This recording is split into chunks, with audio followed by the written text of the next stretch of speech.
Well. What do we have here? Another case of humanity sleepwalking through life, blissfully unaware that they're salivating at the sound of someone else's bell. Welcome to the age of buzzwords and emotional programming, where your opinions aren't really your own, but carefully curated responses handed to you by the media, politicians, and whoever else knows which strings to pull. Feeling uncomfortable? Good. Let's unpack this mess. You see, every word, be it Trump, Biden, or climate change, has become a trigger, a landmine of emotion ready to explode. Say Trump and half the room lights up like it's Christmas morning, while the other half clenches their fists in righteous fury. Flip it around and say Biden, and the roles reverse. The words themselves, just sounds. The reactions, oh, those are programmed. This is just one example, among many buzzwords that people are programmed to respond to. The critical point here is that these reactions aren't real. They're reflexes, Pavlovian responses to stimuli carefully planted by our information overlords. It's not you thinking, it's the conditioning thinking for you.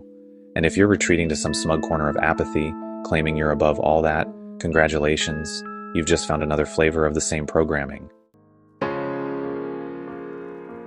Picture yourself as a fish in an aquarium. Some fish, let's call them the enlightened ones, think they're unaffected by the water because they've decided not to splash around with the others. But here's the kicker. The water's still there, my friend.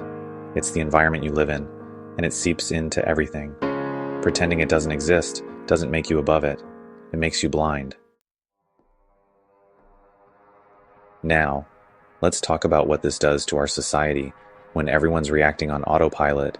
The chances of meaningful discussion or genuine connection are about as slim as finding a functioning ice cream machine at McDonald's. Every interaction becomes a game of trigger and response, like two robots smacking each other with pre-programmed insults. One side chants "Orange Man bad," while the other yells "Biden's a groomer." The tragedy? Both sides think they're winning, but all they're doing is proving Pavlov right. Here's the problem. Living like this means you're not really living at all. When every response is mechanical, there's no room for healing, growth, or genuine connection. How could there be? You're not seeing the world as it is. You're seeing it through a filter of emotional reactions that have been drilled into you. It's primitive, it's animalistic, and let's be honest, it's downright embarrassing. But hey, maybe this doesn't apply to you. Maybe you've transcended the human condition and are living on some higher plane of existence where none of this affects you. If so, congratulations. But for the rest of us mere mortals, it's worth taking a moment to step back and ask, am I really seeing the world, or am I just reacting to it? The way out of this trap isn't complicated, but it's not easy either.